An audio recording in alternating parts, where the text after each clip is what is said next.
exubérantes, chaleureuses, toujours à l'offensive, les dames des différents groupes d'animation venues redonner à la relation singulière entre le président de la République Paul Biya et son peuple toute sa profondeur.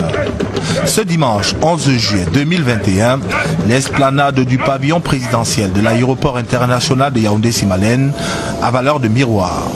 Miroir de l'attachement des Camerounais à leur chef d'État ainsi qu'à la première dame du Cameroun, Madame Chantal Biya. La quiétude de cette banlieue de la capitale camerounaise sera ainsi rompue dès les premières heures de la matinée par les coups de sifflet, les pas de danse, les bruits de castagnettes et bientôt les sirènes du cortège présidentiel. À l'accueil de Paul et Chantal Biya ce dimanche, une quinzaine de personnalités représentant les grands corps de l'État et en tête desquels se trouve Marcel Niabdi Fedji, le président du Sénat. Précédé par une escorte d'honneur et de sécurité, le cortège présidentiel s'immobilise à la cour principale du pavillon d'honneur 5 minutes après 11 heures. Rayonnant d'assurance, le chef de l'État et la première dame qui en sortent s'avancent vers les personnalités venues les accueillir dans un cérémonial des plus réglés. La pandémie du Covid-19 a certes induit de nouvelles habitudes, mais elle n'enlève rien à la chaleur des retrouvailles entre le chef de l'État et ses différentes personnalités avec lesquelles d'ailleurs il aura de brefs échanges sur le chemin qui le conduit à l'intérieur du pavillon présidentiel. Le dernier séjour officiel du président Biya à l'étranger remonte en novembre 2019. C'était à l'occasion des travaux du deuxième forum de Paris sur la paix. Depuis lors, 20 mois se sont écoulés. 20 mois au cours desquels Paul Biya s'est attelé sans discontinuer à faire bouger les lignes, à conduire avec méthode la marche en avant du Cameroun, à matérialiser le rêve de grandeur de ses compatriotes. Avant de quitter le Cameroun pour le vieux continent ce 11 juillet 2021, le président Biya aura des échanges avec quelques personnalités et d'abord le premier ministre chef du gouvernement, Joseph Dione Ngouté.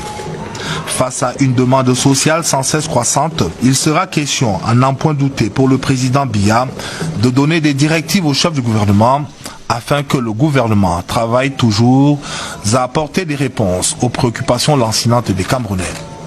De grandes orientations et directives qui concernent naturellement aussi le ministre d'État, secrétaire général de la présidence de la République Ferdinand Ngongo, avec lequel le chef de l'État aura un long échange par la suite. Dernière personnalité à être reçue en audience par le président Biya au pavillon d'honneur, le ministre, directeur du cabinet civil de la présidence de la République, Samuel Mvondo-Ayolo. Les différents clichés offerts ce 11 juillet 2021 à l'aéroport international de Yaoundé-Simalène renseignent à suffire sur une implacable réalité. Malgré les orages, le président Biya conduit sereinement la barque Cameroun et s'emploie à satisfaire les besoins vitaux de son peuple. Toujours à ses côtés, la première dame du Cameroun, Madame Chantal Biya, devise dans un salon mitoyen en toute cordialité avec des épouses de proches collaborateurs du chef de l'État venus lui souhaiter un bon voyage. Comme toujours, l'ambiance ici est bon enfant.